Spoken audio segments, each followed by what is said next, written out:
ہوتی ہے. حضرت سفینہ رضی اللہ تعالیٰ عنہ, اللہ اکبر. سفینہ کس طرح ان کا نام پڑا؟ نام اس طرح پڑا کہ جب قافلہ چلتا تھا تو حضرت سفینہ جو ہے وہ پیچھے رہتے. حضور نے کہا کہ تم ذرا پیچھے رہو, قافلے میں سے کسی شخص کی کوئی چیز گری پڑی ہو تو وہ اٹھا لیا کرو. پھر قافلہ جہاں پڑاؤ کرتا تو وہ آواز دیتے, بھئی کسی کی کوئی شے گم ہے تو وہ مجھ سے لے لے. تو کسی کی کوئی چیز گری ہوتی, کسی کا جوتا گرا ہوتا, کسی کی کوئی اور چیز گری ہوتی, کسی کا کوئی برتن گرا ہوتا. تو وہ ایک دن حضور نے دیکھا کہ انہوں نے بہت ساری چیزیں اٹھائی ہوئی ہیں, اور سفینہ عربی میں کشتی کو کہتے ہیں, بڑی کشتی کو. تو حضور نے فرمایا تو سفینہ ہے, تو کشتی ہے.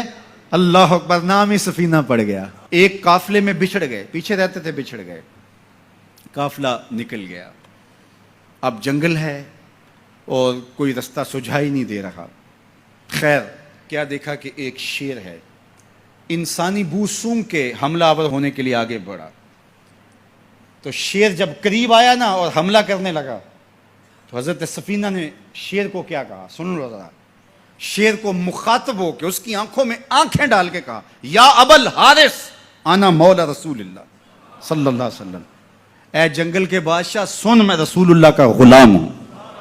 بس آپ کے کہنے کی دیر تھی, اس نے دم ہلانا شروع کر دی اور وہ آگے آگے چلتا تھا. راوی لکھتا ہے کہ وہ آگے آگے دوڑتا تھا اور آوازیں نکالتا تھا, اور اگر اور کوئی جانور ہوتا تو اس کو بھی کہتا پیچھے ہٹو. وہ پروٹوکول گاڑی نہیں ہوتی, وہ پروٹوکول کے طور پہ آگے آگے چل رہا تھا, یہاں تک کہ قافلے تک پہنچا کے پھر واپس آتا ہے. جو خدا اور رسول کا ہو جاتا ہے زمانہ اس کا ہو جاتا ہے.